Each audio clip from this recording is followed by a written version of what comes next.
Meet Jeff Adams, founder of the Icebox Radio Theater, which creates podcasts and live radio theater shows in America's Icebox, International Falls, Minnesota.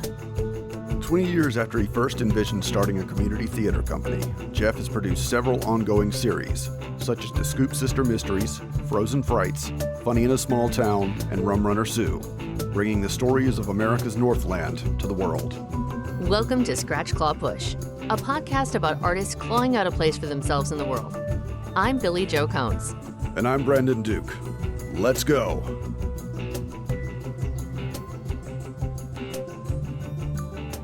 Okay, so welcome to the show, Mr. Jeff Adams of the Icebox Radio Theater. Thank you. It's a very great pleasure to be here. Well, I'm excited to have you here. And the first thing we usually do is the 60-second intro. And I've seen this. You actually have a stopwatch going, right? I will in a second. And Okay. You know what we're talking about because your daughter Rachel and her husband Gabriel were on the show, and so you've already seen it in action. Yes. The idea is kind of like 21. Try to get up to 60 seconds. Don't go over, and we'll see how you do. Are you ready? Okay, I am ready. So your 60-second CV starts now. Well, my name is Jeffrey Adams, and I'm a writer-producer of the Icebox Radio Theater in International Falls, Minnesota. My basically background would be I was born and raised in the state of Oregon, lived in the Pacific Northwest pretty much my entire childhood, most of my adult life. Then an opportunity came up for the family to come halfway across the country to the icebox of the nation. That's International Falls. We're right up here at the very edge of America. I'm speaking to you 2 city blocks from the Canadian border, which is the Rainy River where we are. So very, very north, very, very cold winters.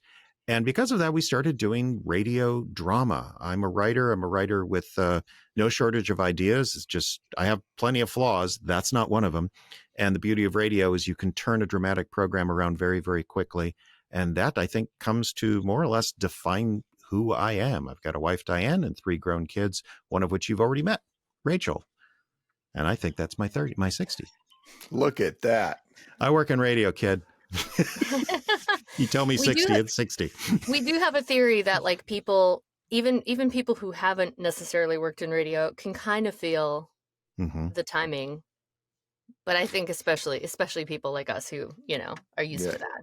I do have a fondness for sweep hands, watching that click up to the top of the hour and the 12. In fact, I was using my watch, if you didn't notice. Yeah, I saw that little tell at the end, but yeah. I'm sorry. See, I can cheat because I have the little minute counter at the bottom here where yes. running for the episode. Mm-hmm. Though I'm proud to say I did not use it when we did the experiment on ourselves. I did not use it. So, you did do it on I realize now I could have probably got that thing, crisp. Yeah, sweep hands are a lot easier than digital, I think, if you're going to get a thing. But it's interesting that you guys did this to each other, kind of like a psychiatrist needs to be analyzed once a year. Well, it's kind of like, why are we? It was really like, why are we doing this? What is this? What is it about this topic that speaks to us as people, and it makes sense to come at it from that point. Since it is the internet, we have to do this. Yes, we have the obligatory cat shot. Mine's still sleeping. And tell everyone her name. This is Sophie. And Sophie was a source of great stress all summer. And I'm very happy to say not so much anymore because we adopted her and one of her kittens. And for some reason, for the last half of this year, last 6 months or so, they were not getting along. I guess calicos are kind of famous for being very territorial, and she is. But they're getting along again. So we're all so happy. And it was a really difficult summer for a lot of reasons. But that was a big one. But yeah, she usually comes up, snuggles for about this long. And that's that. That's Sophie, everybody. Sophie and I have met before. Yes. I love her.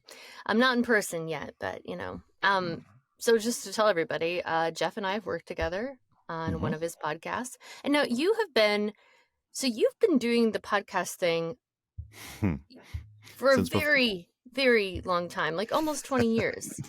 Yeah, right? I would actually audio drama. Let's see, probably here comes the cattail. There we I go. looked at the website. I think it's close on 20 years now. A little over, because I started out of school trying to write mystery novels, didn't go anywhere with that. Got an opportunity to try to write theater.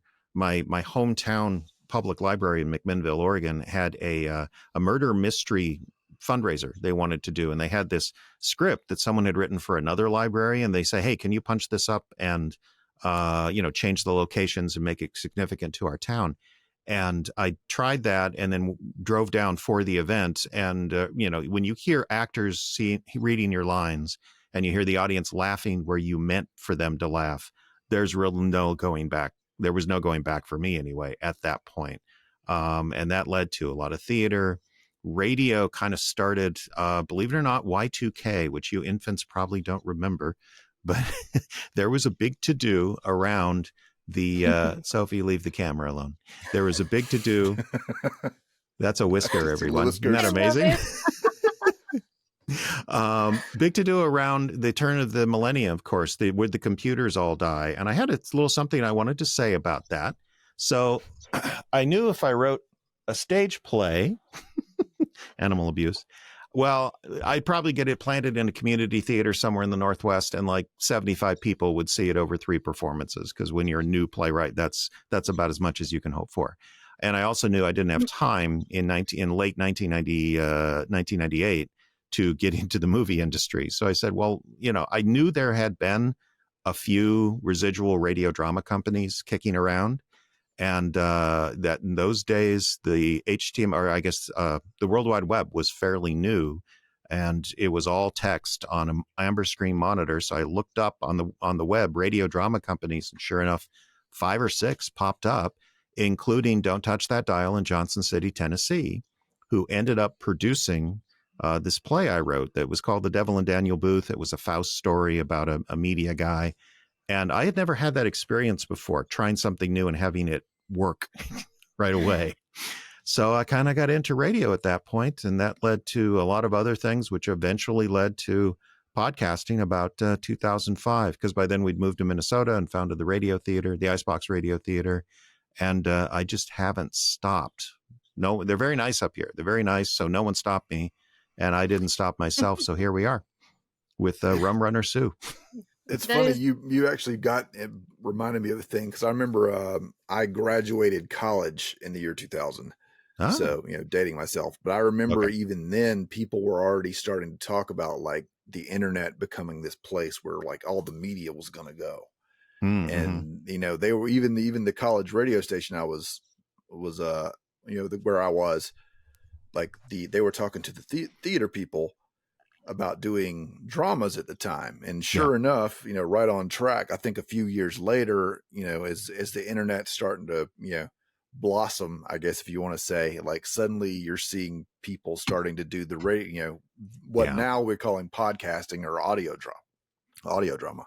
Mm-hmm. And so like, it sounds like you were like right on, you caught that wave like right at the beginning and just have been riding it since. Jeff's the original hipster. He did it before it was cool. I even wear a lot of plaid, actually, but I come by that honestly. Again, it's the Oregon. Just got to get the beard a little, like a little bit longer. Like, I wish I could do a ZZ Top, but no, it doesn't grow that way. It grows like this. No. Yeah, it's not as easy as it looks, people. No.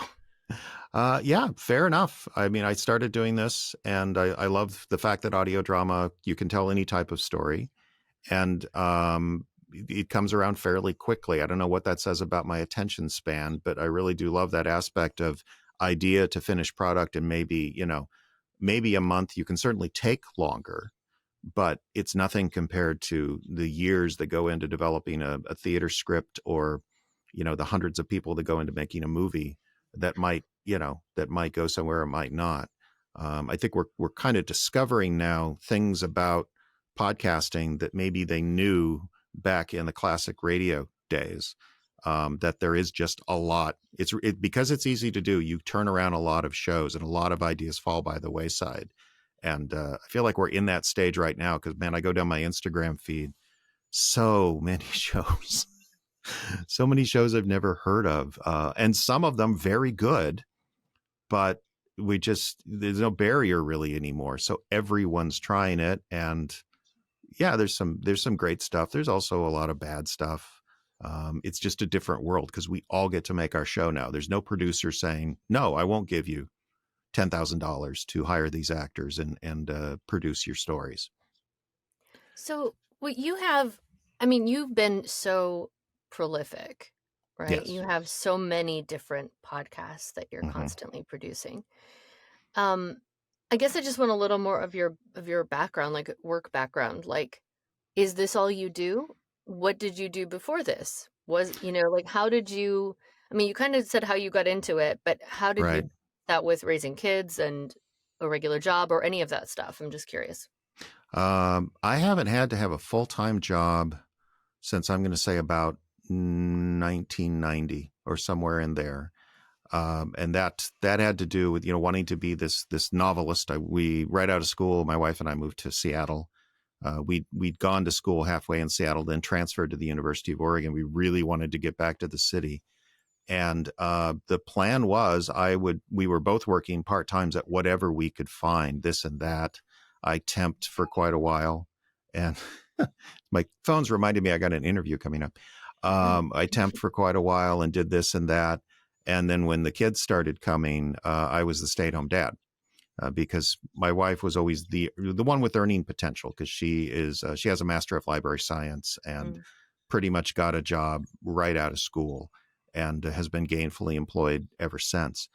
As far as that, I think we're fairly frugal people, maybe bordering on cheap, and we don't throw out clothes because they're last year's, and we like to do our own cooking and our own baking. And in terms of indulgences, I'd probably go out to dinner now and again and maybe take in a movie, but that's about it. We've lived in small towns most of our lives together, which really limits your possibility. When there's not a symphony to attend or there's not a vibrant theater community, you can save a lot of money. You miss out in other ways. But gosh, I haven't had, since we've lived here in the Falls, I have worked at a local radio station, just part-time. And then most recently, Icebox Radio Theater, I kind of figured out the nonprofit game to the point where I get paid. It's not a living wage by any stretch. But it happens to come at a time when actually my wife is getting some pay corrections going on. Turns out a lot of cities did not pay their female managers the same that they did their male managers. So there's some surprise. We did some shock. It's so strange. Anyway, so the city of International Falls is having to correct that at the same time that I'm working up a fair amount of pay from the IBRT. And oh, by the way, the kids have all left, and that reduces the bills considerably.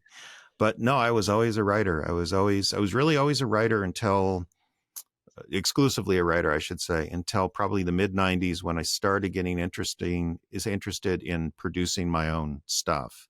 And that was all self-education with the exception of a couple of classes here and there.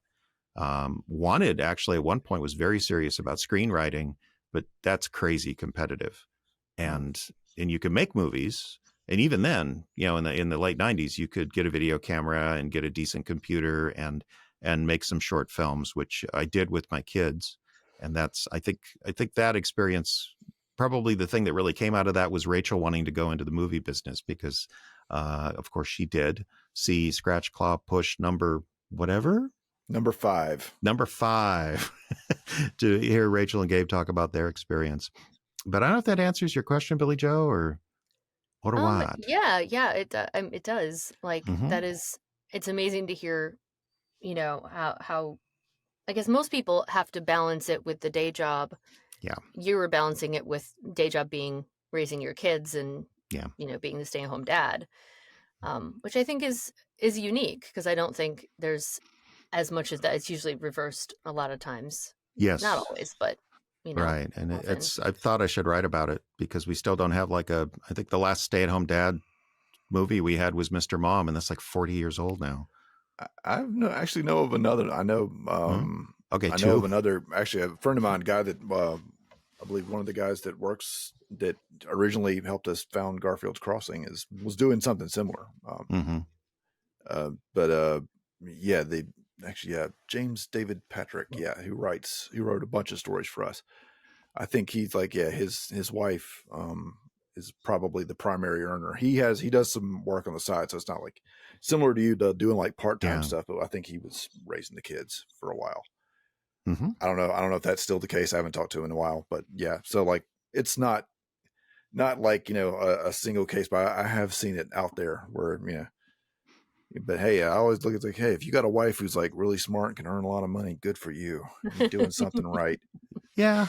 Like I say, we live fairly frugally, and there are issues, that culture is still there. So there's still days it's tough not being the wage earner. And I've talked about it with Diane. There are days when, she'll come home on the weekend and just bake and clean, because the difference between a man and a woman, I think, is a man doesn't have his mom's voice in her back of her head as she cleans going,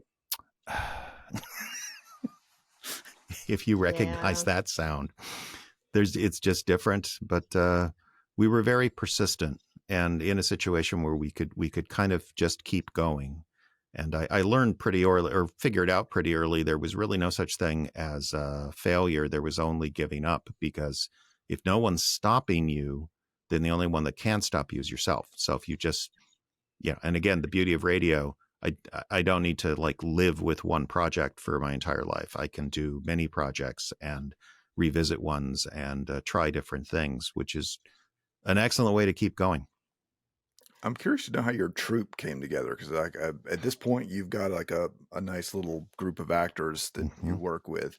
How did that come together in the early days? Are you just kind of going to like the local theater, or were you putting the call out on whatever internet stuff was available at the time?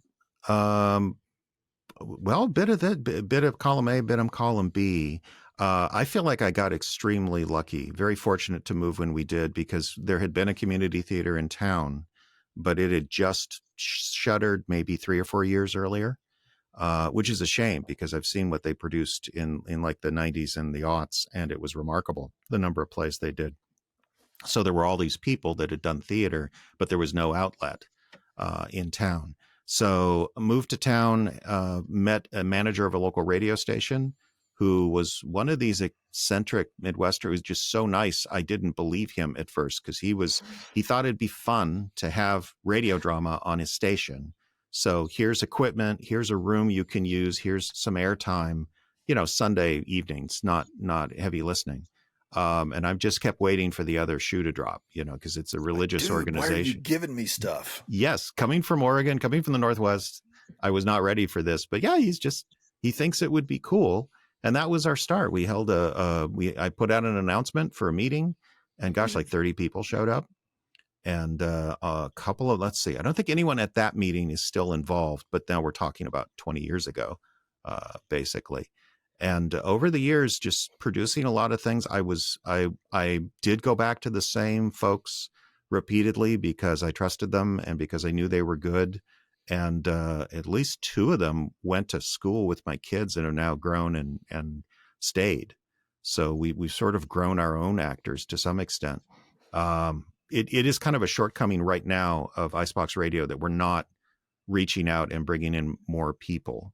But I do like create when it gets time to produce, when it gets time to actually shape a play, I'm listening to it in my head. And of course, you're going to go back to familiar voices.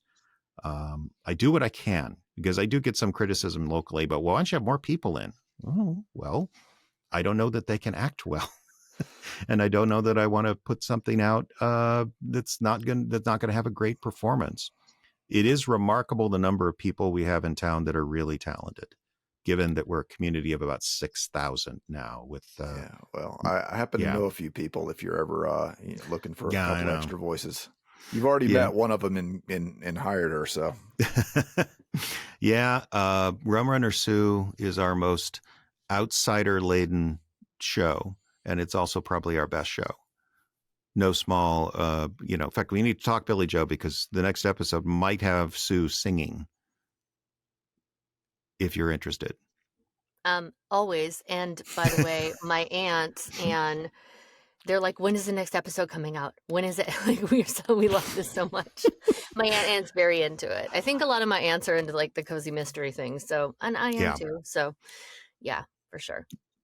It is, if things were a little different, I'd probably just do like Sue and one other thing. But right now, what has happened for Icebox over all the years is I never really succeeded when I had a vision and drove towards that vision and did everything I could.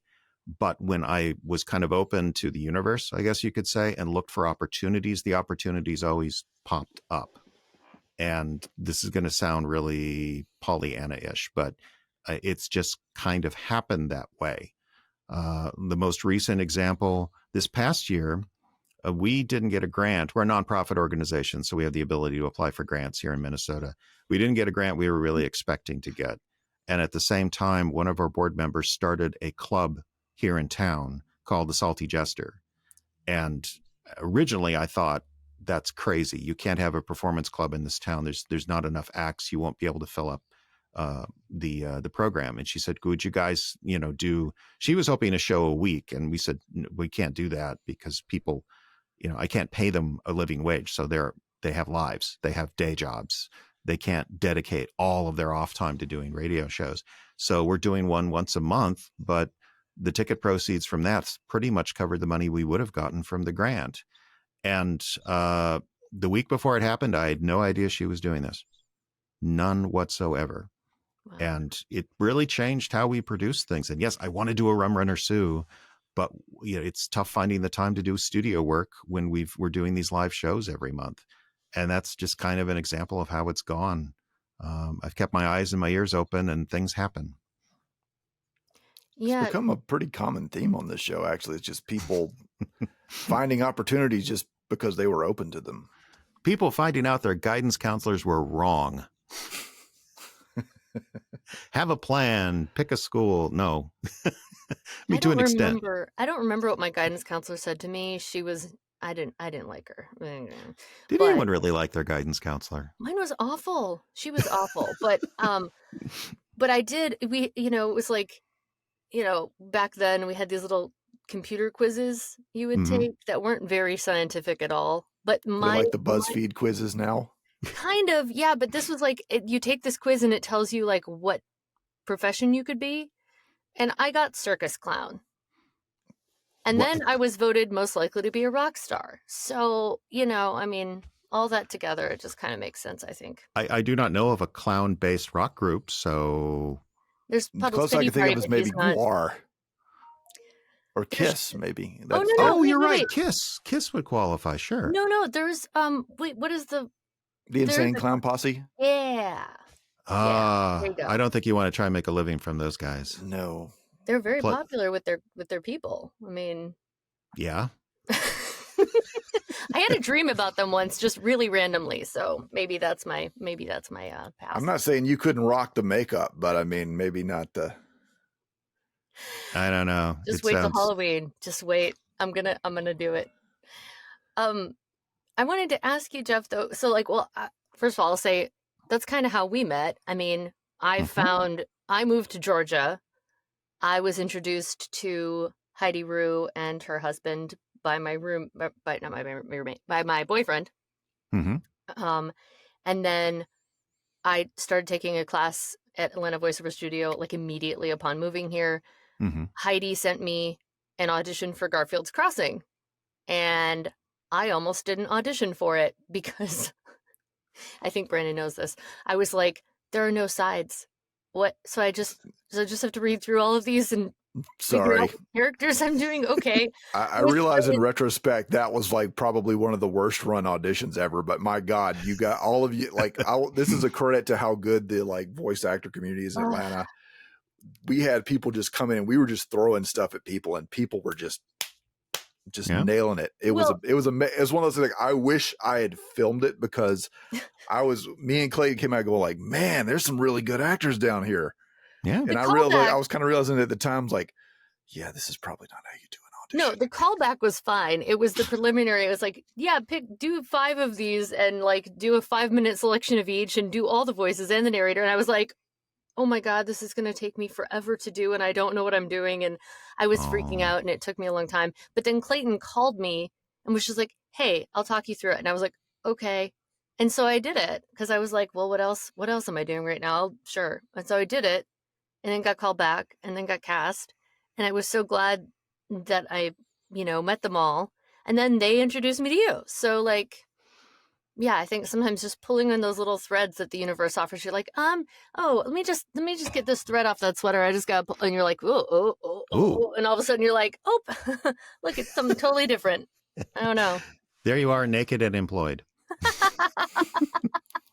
Naked and employed. Life in the pandemic. Yes. Absolutely.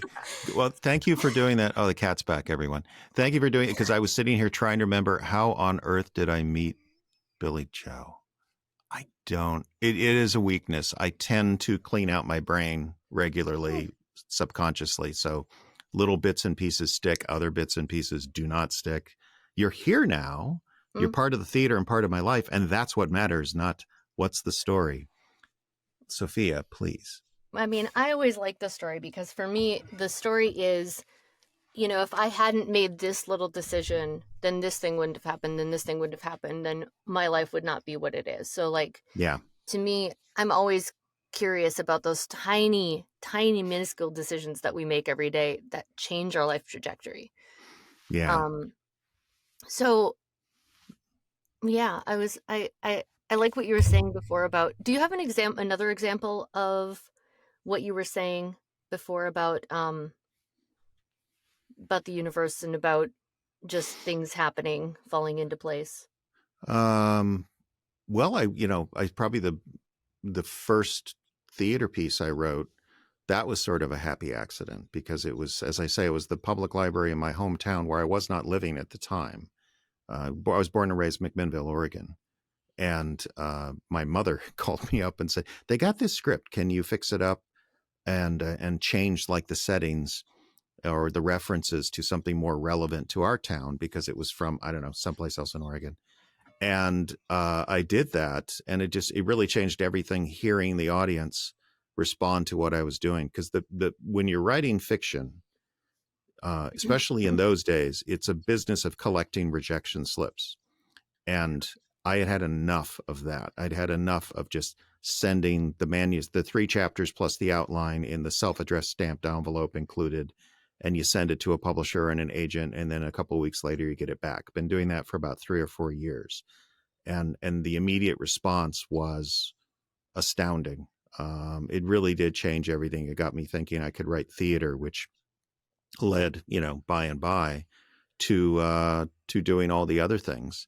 Radio, eventually. Radio, I suppose this is kind of a happy accident. I went into a little bit of debt and spent a little money that I think Diane would have rather I not spend, buying a iMac. What was the original iMac? Remember those teardrop things with the weird shape, and they came in like 10 different colors? Oh, yeah. Oh, yeah, the colors. Yeah, they were. Mine was graphite, and I probably couldn't afford that computer. But I wanted to make this film. I'd taken a film class and knew I didn't want to actually shoot on film, because that's, you get like 3 minutes on a roll. The class they taught us on Super 8, which was a lot of fun to actually edit actual film. Oh. But yeah, not real practical when video was there. But when we were done with our major movie project, I said, I can do these, but everyone's doing student films now. I don't know that mine are really any different. But man, this computer would be great for audio drama. Because I was already kind of aware that there were other people producing. It takes up a lot less memory. It takes up a lot less memory. There were good free programs even then. Probably, the next big step might answer your question too, Billie Joe. That I did that show called The Devil and Daniel Booth, which was my Faust Y2K thing, and that got produced. And so I immediately turned around and wrote another radio play that was just a ghost story. And then one day, and then they produced that too, which was very, very fun.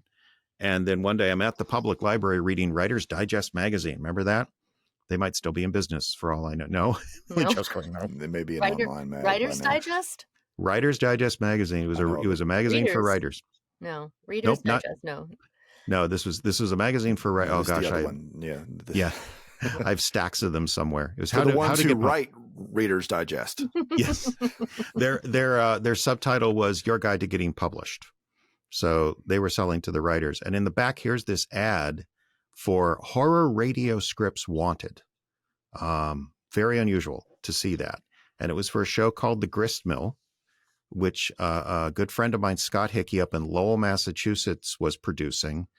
And he was just doing CDs at that point. He was just hoping to make direct sale, point of sale money from audio drama by producing CDs. And we probably did 7 or 8 of them together. And I still hear from Scott to this day, but he bankrolled the show. His dad hit the lotto in Massachusetts, not like the big one, but a few $100,000. And he just gave him money to do this passion project of his. And that was a big deal because that was the first time I ever actually got paid for doing this, which again, being the man home with the kids, very, very important to contribute something financially, even if it's not very much. And that was, again, kismet, luck, will of God, whatever you want to call it. I was just happened to make this ghost story script that was, produced once, but still sitting in a drawer.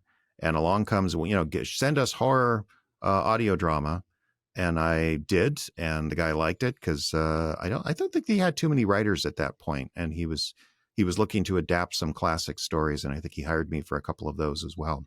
So yeah, there's 2 examples. Well, they say so luck equals preparation meets opportunity, right? Yes. However, I would amend that. Richard Wiseman has this whole book about luck and the science behind luck. He did a lot of studies. And so I would say it's like preparation, yes, opportunity, yes. But the in-between thing is you have to be present in the moment and open to seeing the opportunity, meaning not neurotically in your own head, not like busy with other stuff, but open to the world around you. And so like when those things happen, it's like you have to be present and aware of what's going on so that you notice that ad, right? So that you notice the things that are coming up. And be willing to accept things as they are instead of, because I think there was a moment when it all worked out that I was a little bit peeved for a bit because come on, what other ads did I miss? I got to go back to that same magazine every month. No, you don't. It was just a thing that happened. Between you and me, I think Rachel struggles with this because she's like her mom. She'd really like a little more control than we currently have. And it's not like we're making millions doing this. I don't think anyone is except Taylor Swift. She's getting all the money right now. Oh, God. We're all just, it's her, it's her feast. The rest of us are just trying to get whatever scraps fall off the table. Did you see a TikToker made a whole video of 2 Chiefs fans imagining what would happen if they broke up, if she and Kelsey broke up like at week 6? No. But now I want to. Oh God, it was hilarious. This whole thing. Oh my God, it's going to fall apart. The whole season's going to collapse.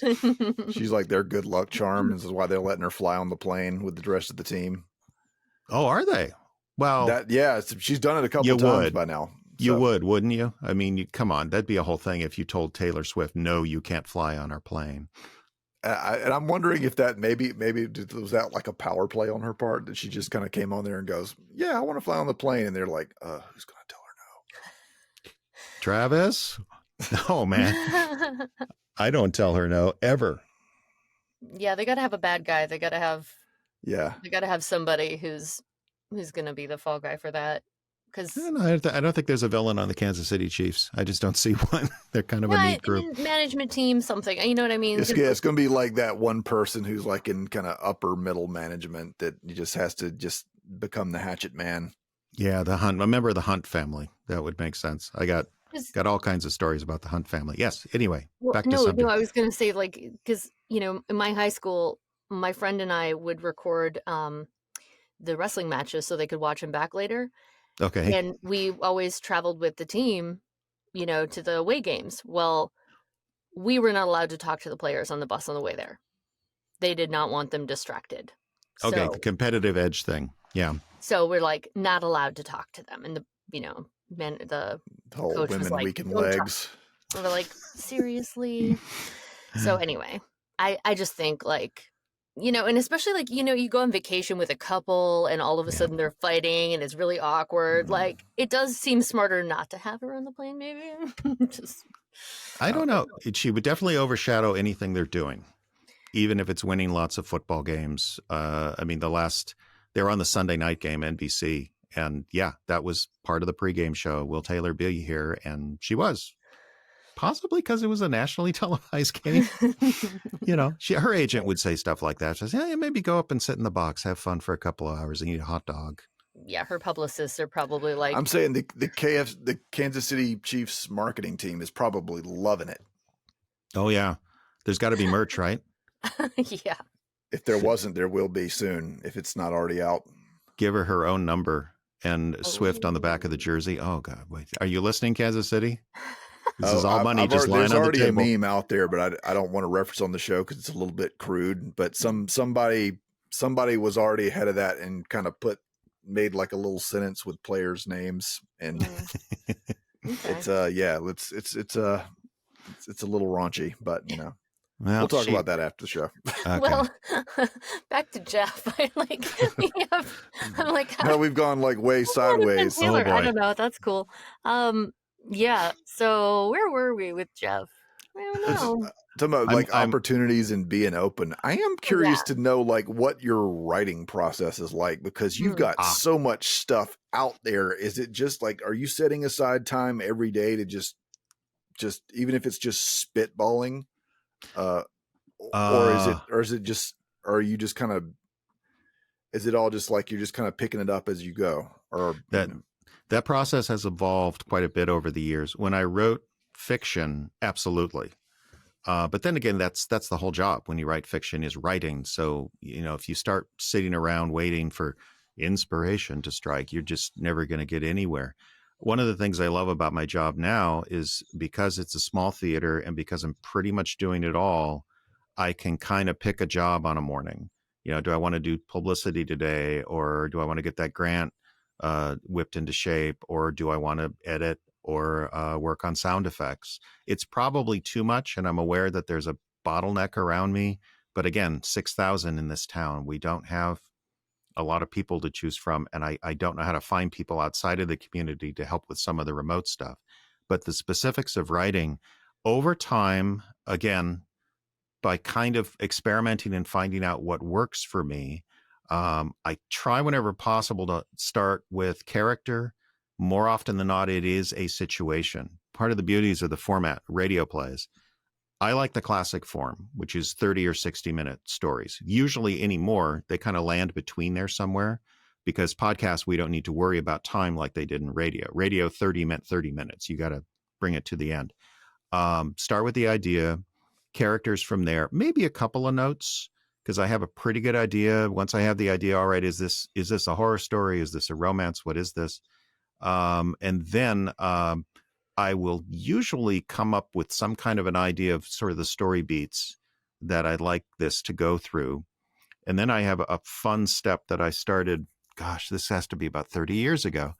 I have a Royal manual typewriter that I bought at a garage sale for $5. Didn't work, but I got a toothbrush and some paper towels and some rubbing alcohol and just started taking pieces off and cleaning them, and then sort of putting them back the way I found them.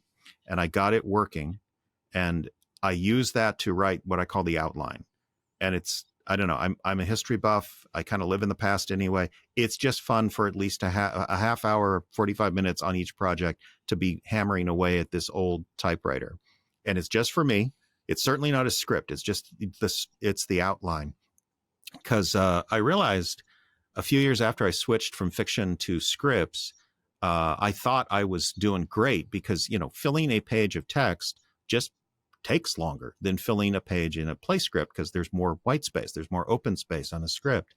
And I was cranking out these scripts because I was used to, writing 4 pages a day of text. And that's, that was close to like half of a radio script, or, at least 10 or 15 pages of a screenplay.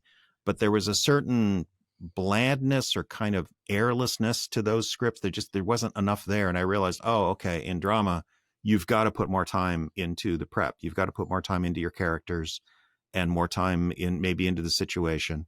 But after that outline that I write on the typewriter, switch to word processor, if kids even know what that word means anymore, the computer, the laptop, and go to work on the script. And at that point, I'm just writing down what I hear in my head. And it's one of the things, when people talk to me about writing audio, I said, the big thing, write sounds, write what you hear.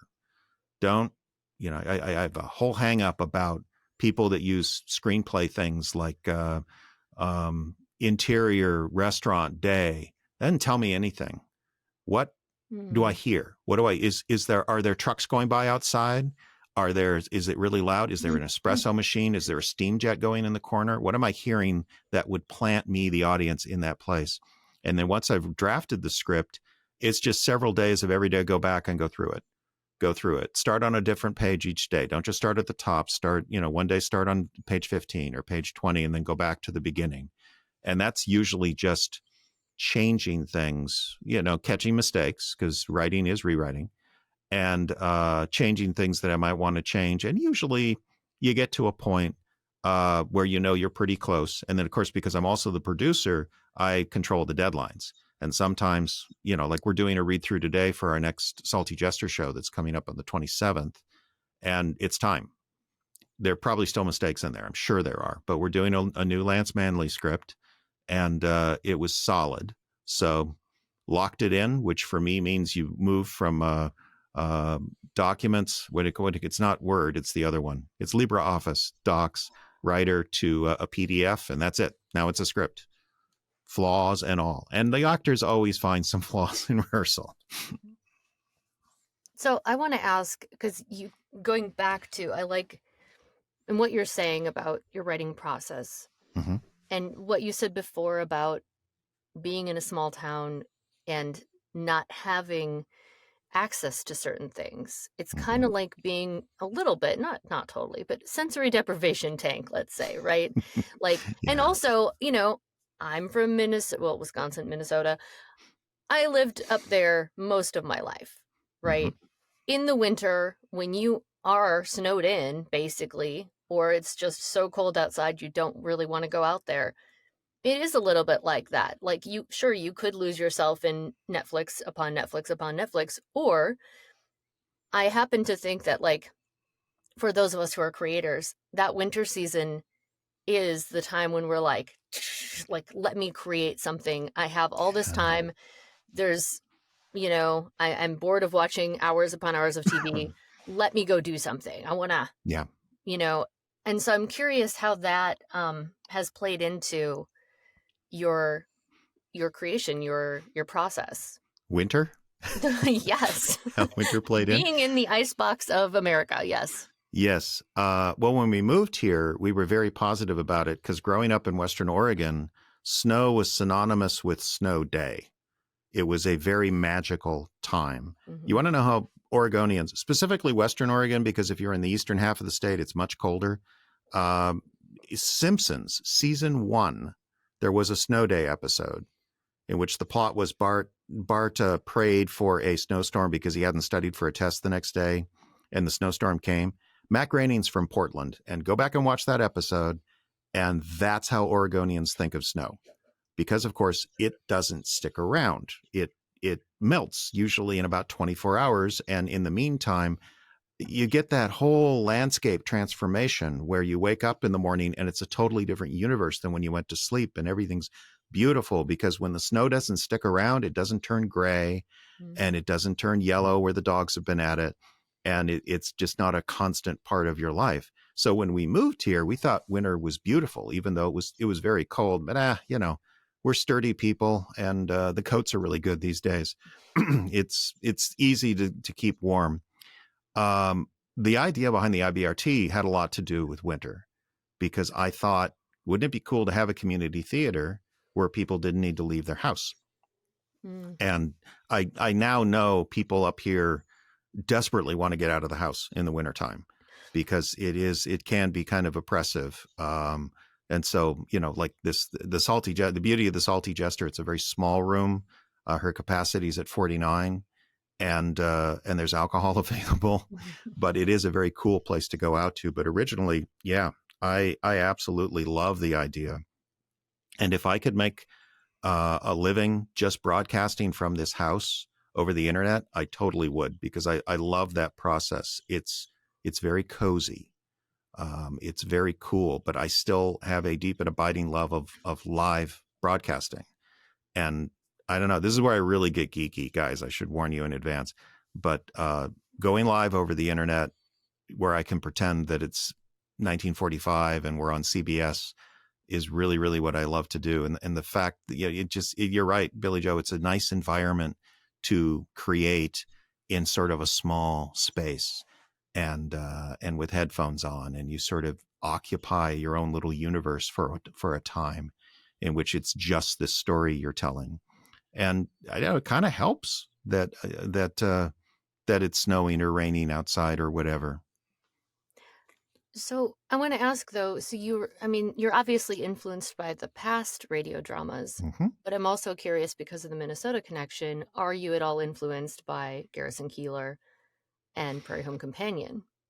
I have kind of mixed feelings about him, and not just because of the trouble he had being canceled and everything. That was more weird than anything else. I did see him live once. I did. The first voice who ever appeared on the theater was a man named Neil Smith, who was a community theater addict and a former math teacher at our high school. He's passed away now, sadly, but he was always old. When I met him, he was like old, but he was a big supporter of NPR, Minnesota Public Radio.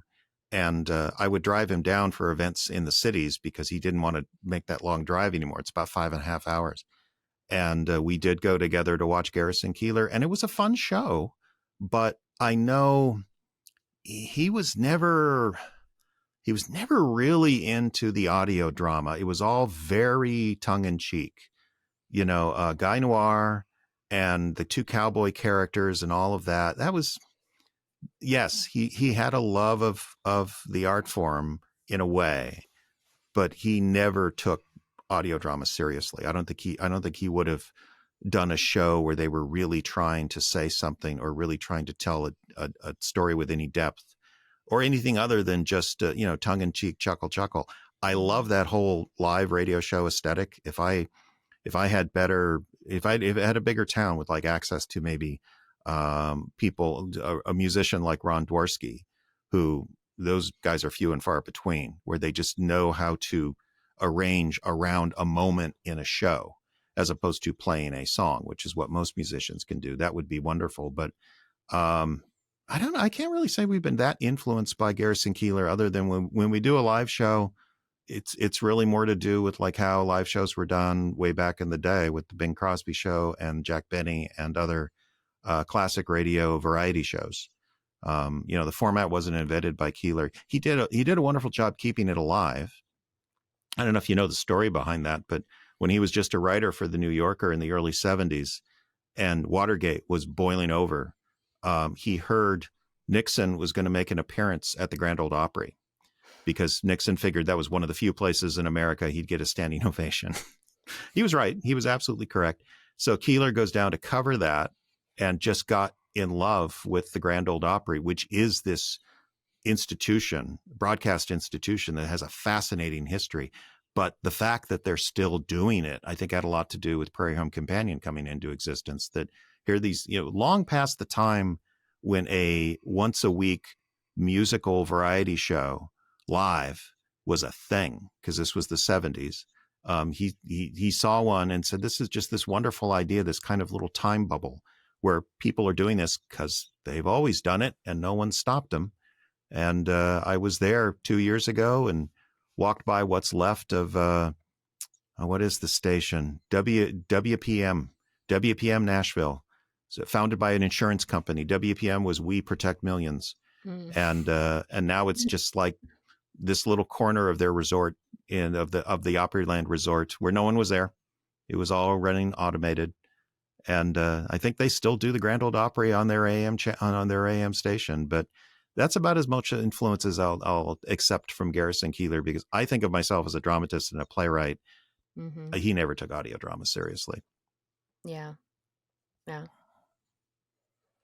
think coming at it from that angle, we've frequently discussed how sometimes the constraints of certain things, certain art forms, actually can propel you forward if you embrace them versus being something that holds you back.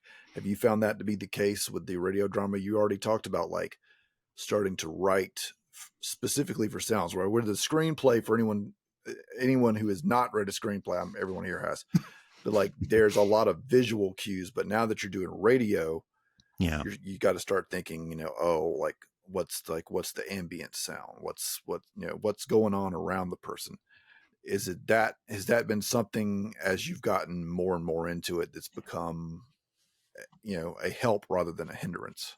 Oh, I think so. I think the quality of the shows has improved a lot.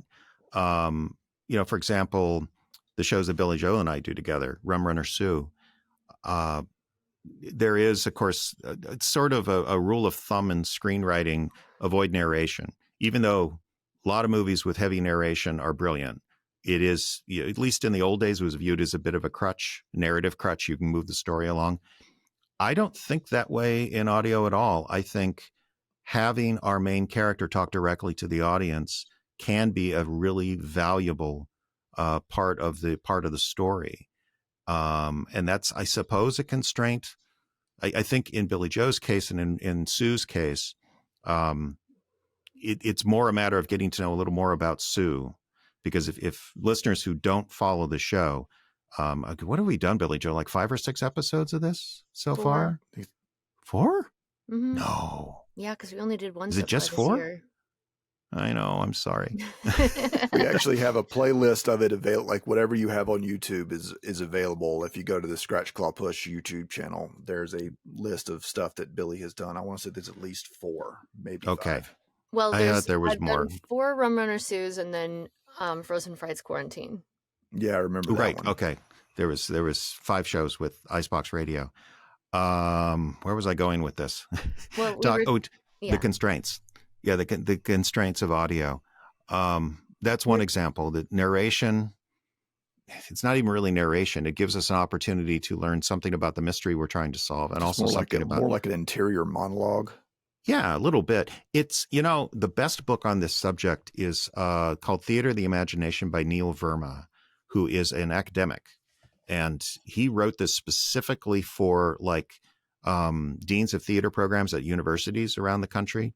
He either went to the University of Chicago and works at Northwestern, or those two are reversed. He went to Northwestern and works at the University of Chicago.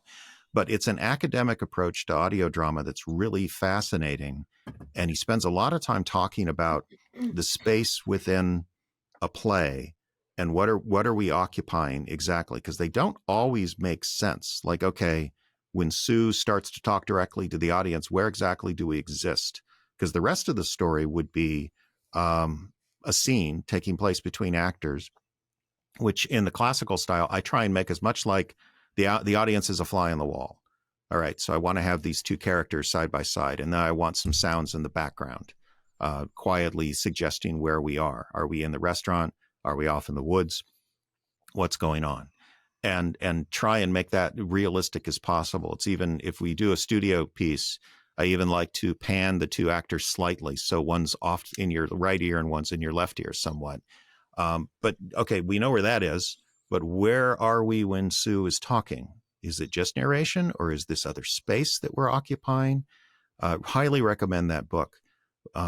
Generally, I don't think of audio as having too many limitations, other than, like I say, the fact that the audience is blind.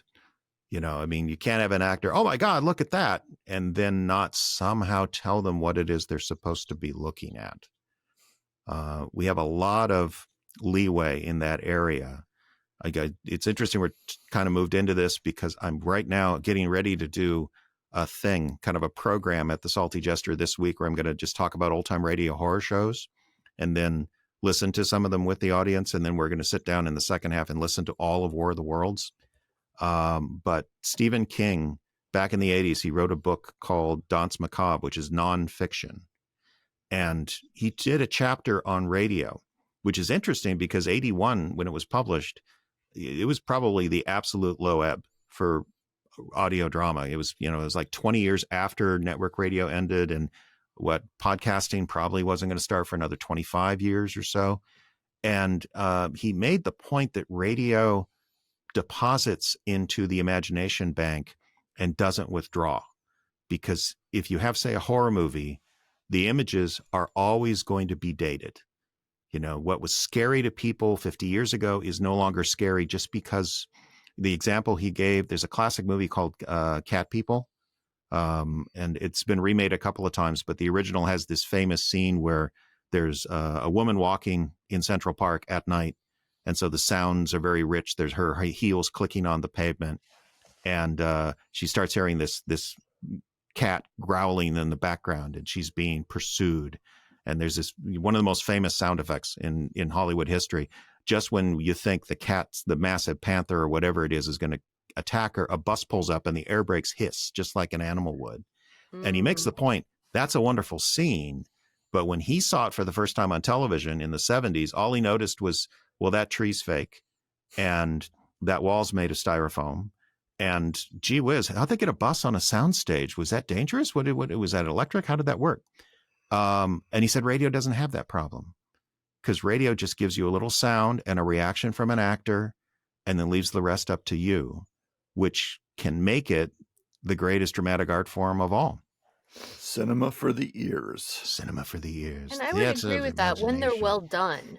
When they're well done, you know what I mean? Because sometimes they're not well done. And I've listened to a lot of audio dramas, and there's sometimes when I'm just like, okay, I'm a little lost because they didn't do what you're talking about. And so I'm like, wait, who's talking? And you've talked about this before, Jeff.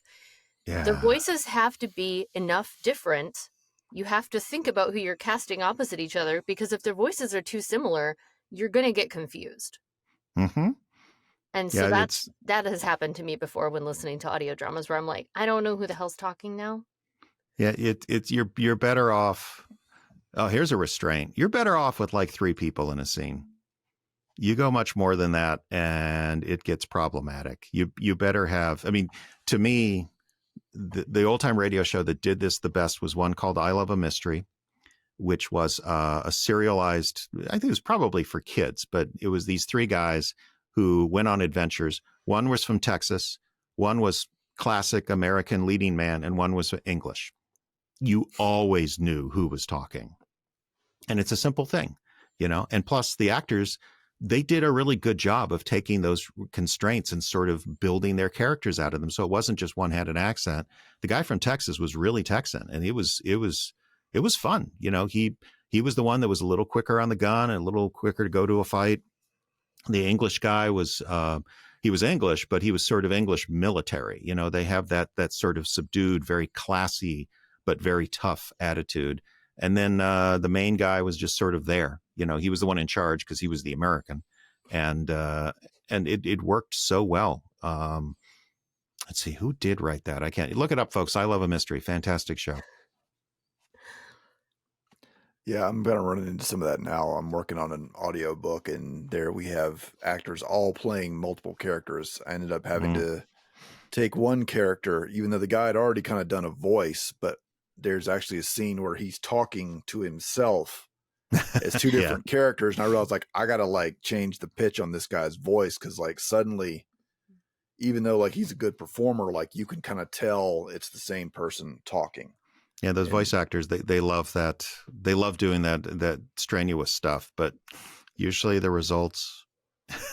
Yeah. But I mean, same time, his performance lended to when I pitched his voice down, it actually kind of now it kind of, because he was already doing it to the point of almost shredding his vocal cords. It got to where we would push that.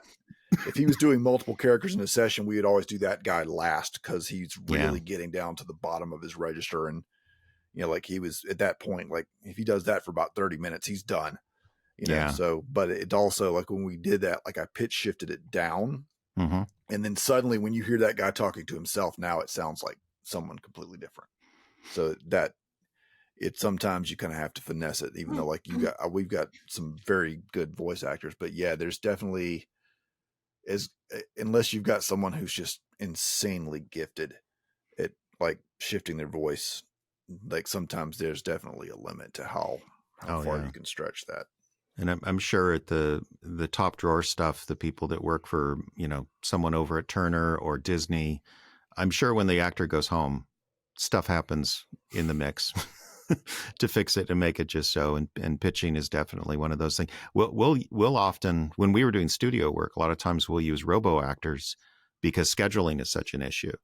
And that I'll just have an actor come in, I'll do the cues with them, and then chop up that performance as a series of just that line sound files.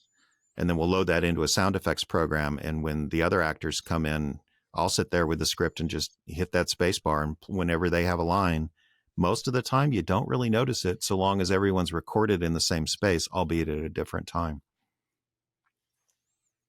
Yeah, it's well, this one, like part of what was tricky for the one I'm working on now is because we were doing it during the pandemic, so everybody's in different spaces. So I would get all the actors to just like, okay, like I don't know, maybe this is an issue you've had if you've got it, especially because we have everybody recording from home and you maybe can't book everybody at the same time. Yep. Like in my case, I would just say, okay, give me like 3 different reads, and depending on how good or whether we felt we were getting or not, like you get 3 to like 6 different reads because I don't know how the lines are going to come together. Do you have to do something like that too? Or well, yeah, Billy Joe taught me that.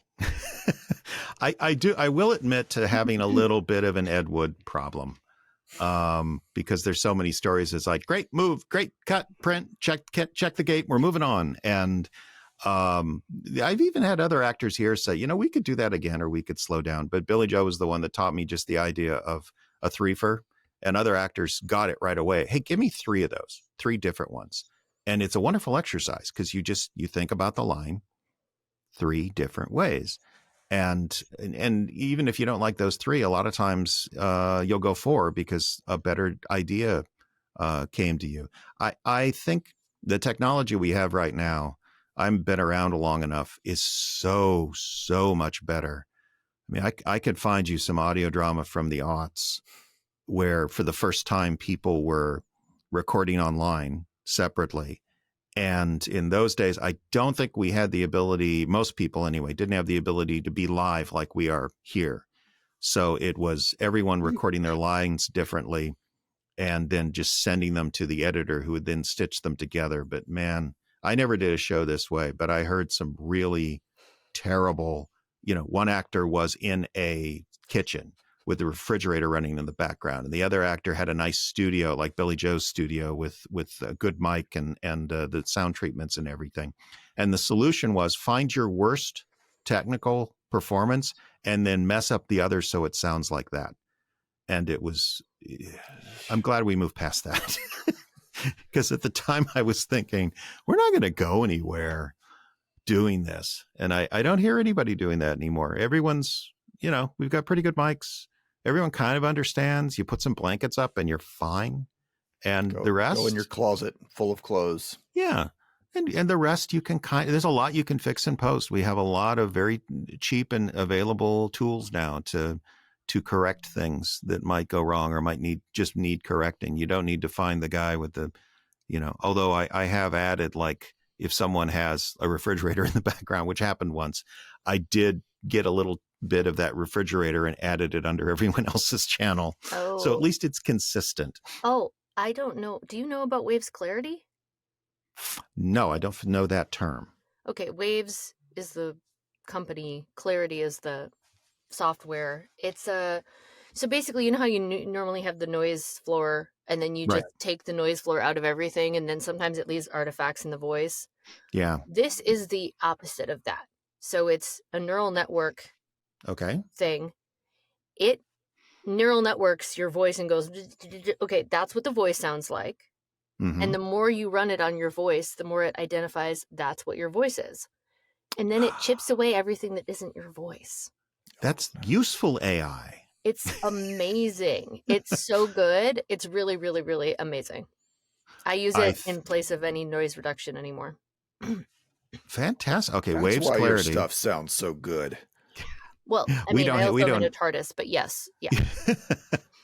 We don't have stock in this company, everyone. No, but I'm saying I think we need to get them to sponsor us, though. I think we might need to reach out to somebody. I'm finding something like that every year, which is another reason to keep going, because there's always fun stuff. I just find out what an impulse response was like a year ago, and it changed everything. What's that? No, what an impulse response? Mm-hmm. It's basically a fingerprint, a sonic fingerprint of a space. And the editor I use is Reaper, which makes it pretty easy to put in an impulse response. What it is it's you go into a space, say the kitchen, and you make a nice sharp sound. You know, a clap works, or I have actually two pieces of wood I go together, and you isolate that as a file. And when it's put into an impulse response, it's like all the reverb and echoes from that space are now applied to your recording. It needs to be pretty finely. You can't do like the wet dry mix. Wet should never more than like 20% or so. I found out, look it up on YouTube, because they explain it pretty well on there. And the guy explained, he was thinking music, but I didn't need to mix as much in music. The wet was like down 20%, and it doesn't always work. A lot of times I'll get caught up in editing and then finish the show and then go back later and go, that's just not quite right. That's not quite right. But it's a fun concept to play around with. So like if you were in a small space, you would have a different impulse response versus like if you were in a big warehouse or something, and is that something you'd layer on to make it sound like you're in that then? Yeah, absolutely. Wow. And it was another good way if I had two actors recording in different spaces. Like Rum Runner Sue is probably the show that we do that the most of. Billy Joe, you've got a very nice studio. Trelawney, who plays Mary in that show, who's up in Halifax, Nova Scotia, not so good. But a lot of that is just she's got roommates and they come and go, and I think there's a street nearby that I can kind of hear. I found out musicians in studios do this all the time. If they can't remove something, they just cover it up. They just mask it. In fact, that's the origin, I understand, of the band, the old grandpa band, the Traveling Wilburys. The engineers will say, we'll just bury that. Wilbury. That's hilarious. That's awesome. It's like we'll fix it in post. Exactly. Only you just kind of cover it up with more guitar or something. I got really lucky on a video shoot one time. I was there as me and my brother just doing like a 2-camera setup, and someone bumped his camera, but thankfully I'm guessing they were just really into the music, because it happened to go right on the beat. So I was able to cut it just so that where it sounds like when the guy's like cranking on his guitar, that it just sounds like maybe he stomped his foot off camera.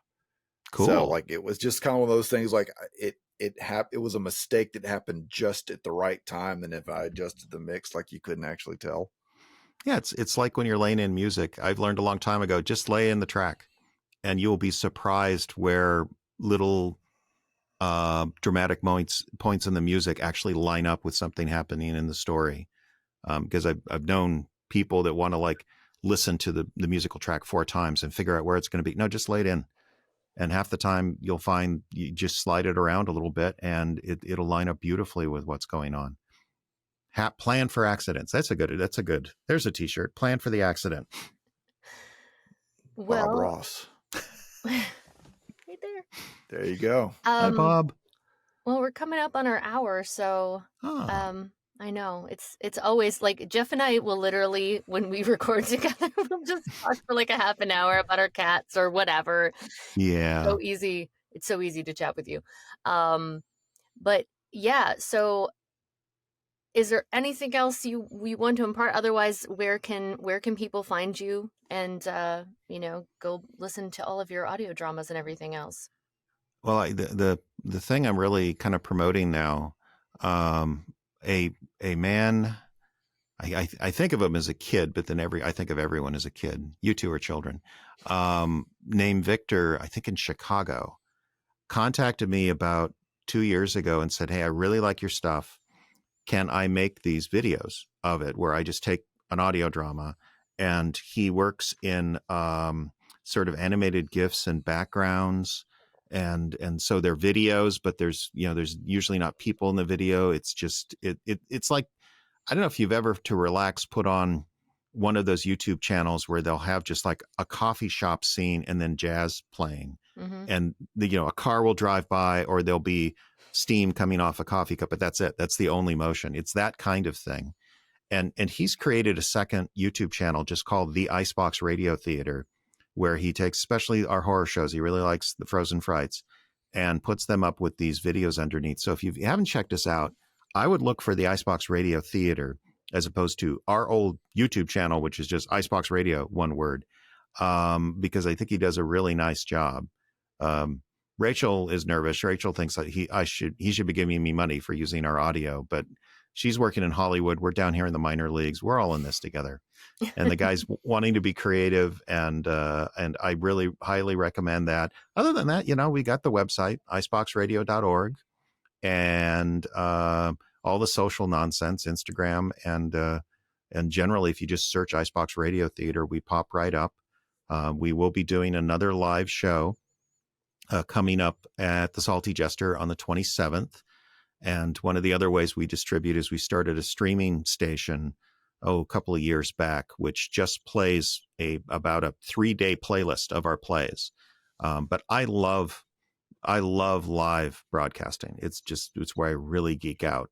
And the fact, I just love the fact we can go into this club with a cell phone or a tablet and a couple of cables, and boom, we're live.